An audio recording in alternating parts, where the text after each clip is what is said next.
Okay. Alrighty. Oh, let me refresh this puppy.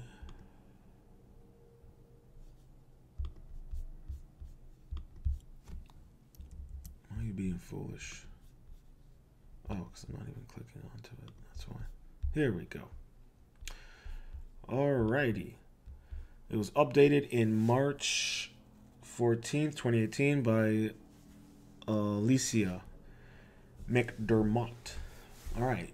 Geneticists, keyword there, geneticists, suggest long-skulled ladies were used as treaty brides in Europe.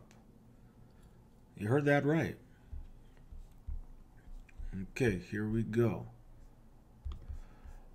A group of 13 women stood out from the crowd in some southern Germany villages along the Danube River 1,500 years ago.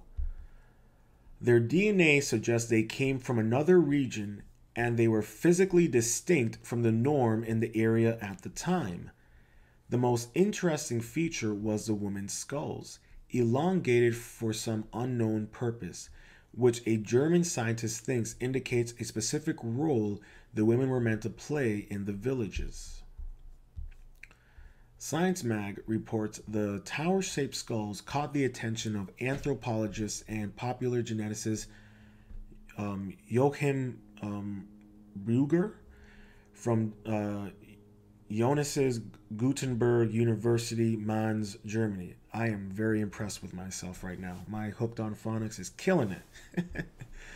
So he and his colleagues decided to sequence the DNA from the remains to decipher some of the story.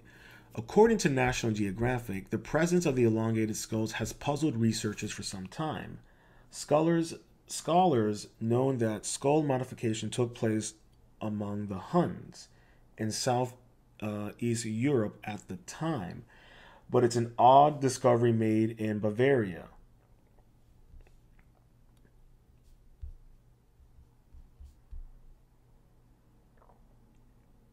Oh, look at that. Bizarre alien skull unearthed in Korea was naturally formed. Kinky. Alright, example of a modified skull, a practice assumed by the Hunnic that may have been appropriated by local farmers. Okay, see, this is the thing. You know, they keep on going with this hypothesis, but they still haven't even found any evidence to suggest that this is what they actually did. So you're telling me this was just adopted by local farmers? Put on your critical thinking hat here. You're telling me that local farmers 1,500 years ago were able to find the time to learn how to do head binding? I find that really hard to believe. Okay, I'm being honest. That just use your critical thinking skills and let your gut tell you that doesn't make any sense. But hey, whatever. I'm telling you, the mainstream media, they just like to make things up as they go along. Okay, the two main hypotheses have been presented so far. The Huns or another intermediary group passed the ritual of head binding onto Bavaria women, or the skulls don't belong to the region they have been found. See, this is the thing. They keep on saying this practice, but there's no evidence to point that, oh yeah, they did this. They haven't found anything. They just keep on saying that. To find out more, an international team of researchers took tiny bone fragments from normal-shaped skull burials from 500 AD and elongated skull burials from alongside the regular graves. The DNA obtained from the human remains dates to the migration period spanning from late antiquity to the early Middle Ages. It was compared to modern populations throughout Europe and Asia. Results now show that the 23 individuals with regular skull shapes, 10 men and 13 women, mostly had genes for blonde hair and blue eyes and were most closely matched to modern populations in Northern and Central Europe.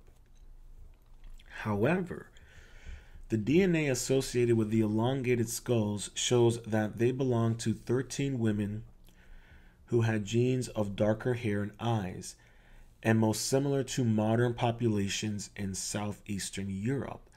Their DNA has been linked to modern people living in modern Bulgaria and Romania, as Buger states.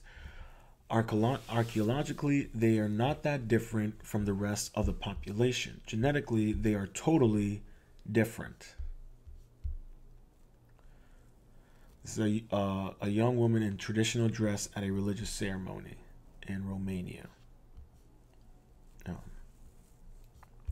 Okay. I think they just picked her because she's got an oddly shaped head. That don't mean she has an elongated skull. All right. The paper on the discovery published in PNAS explains some of the significance of the results by stating this example of female biased migration indicates that complex demographic processes during the early medieval period may have contributed in unexpected way to shape modern European genetic landscape. But Buger's tentative explanation for the women's appearance in the village far from home is most interesting. He believes that the women with elongated skulls may have been sent to Bavaria to cement political alliances.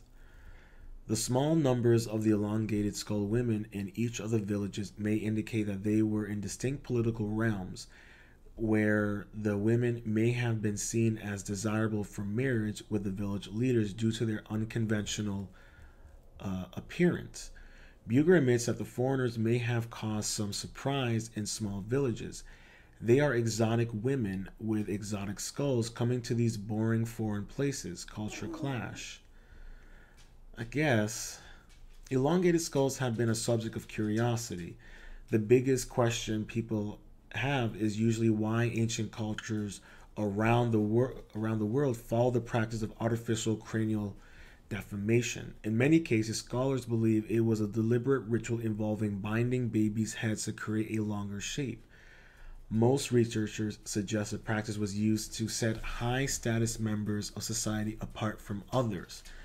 But there have also been examples of elongated skulls that are less easy to explain, such as the mummified head of a newborn baby with an elongated skull, or even examples of elongated skulls found in utero.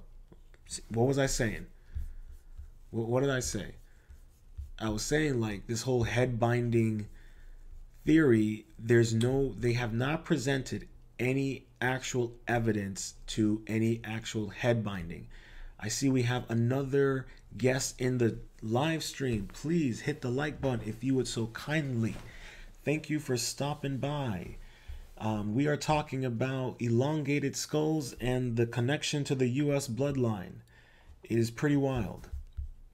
But this whole thing with the head binding, there's no actual evidence. And I've watched enough of Brian Forrester's videos. I follow him on YouTube. I follow him on Instagram. I've watched videos of them doing DNA analysis and doing research on these skulls. They don't ever find any archaeological evidence proving of the head binding. This is just the academics trying to explain away something that contradicts the narrative that they are pushing. It's no different than the pyramids. Are we really going to act like the pyramids were really built with elephants and slaves, manual labor, dragging massive tons of limestone that was in quarries that were hundreds of miles away from the building site of the pyramids? Okay. Yeah. Make it make sense. Please, make it make sense. And this is what I'm saying. It's like they're gonna say it's head binding, but like, where there's no evidence of it. There's more evidence to prove of these skulls having genetic links, the ones in Peru having genetic links to Eurasia, than there is of any evidence of actual head binding, procedural tools, I should say. But I wanted to click on something real quick before we keep moving on. I'm gonna go on here real quick, but like, it's just funny to me how quickly they will just brush things off and like make up these nonsensical reasons as to, you know, why it's like this. And I kind of laugh at it because I think it's a little insulting to people out there who are genuinely curious, and it's just funny to me how they're so hell bent on, you know, just mocking us, you know, mocking us in front of our faces with ridiculous explanations. And then like if you try to push back on any of these, you know, the ideas about how the pyramids were built, you know, you're looked at as pseudoscience, or you're looked at as you know, a freak, or, you know, whatever. It could cost you funding. That's another thing. That's a problem with the mainstream science, is that if you don't go along with their narrative, you don't get funding. You know, you don't get to move up in the status. You don't get that possible, you know, tenure. None of that stuff. And that's how they keep people. You know, that's how they keep you in check. So I think after this article, yeah, I'm gonna pull up the article about the fetus elongated skull, because I think it adds a little pushback to the whole cranial skull narrative.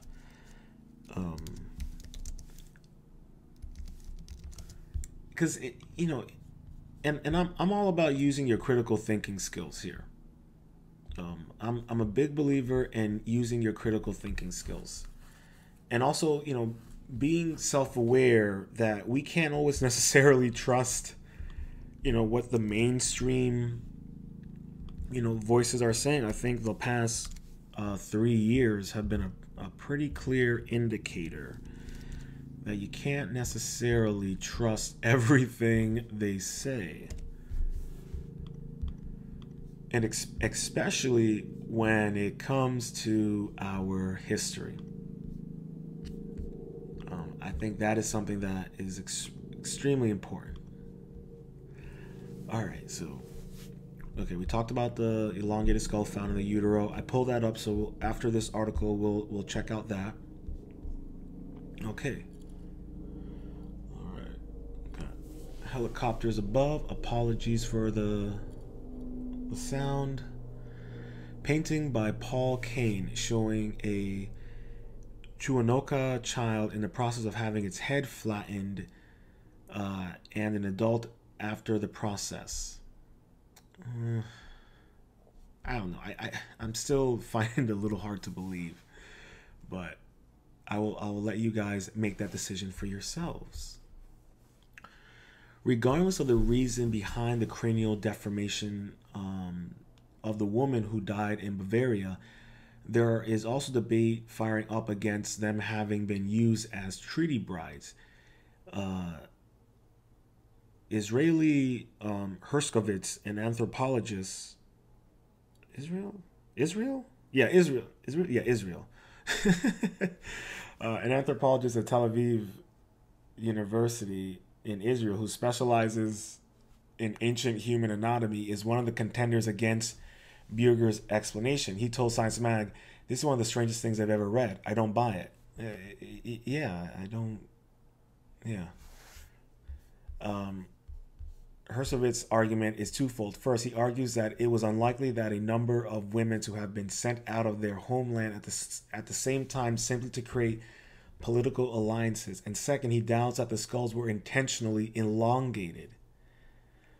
According to Hersovitz, the skulls may have been accidentally altered when the women were babies strapping into their carrying packs or laid on hard wooden surfaces. Oh, God. You see, this is what I mean. Like,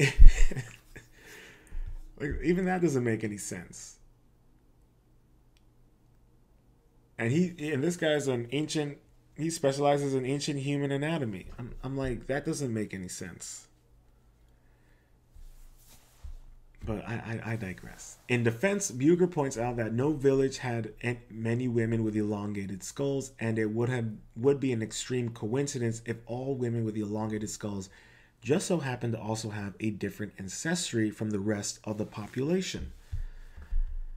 So, I get it. And yep, that's it. So we're gonna jump over to the other article about the baby skull that was found in the uterus. That was an elongated skull. Now, see, that's where my idea comes in. That oh well, you see, the nose thing. Actually, you know what's interesting about the nose thing is there is a. It's so funny that you bring that up because I watched a video about that a long time ago.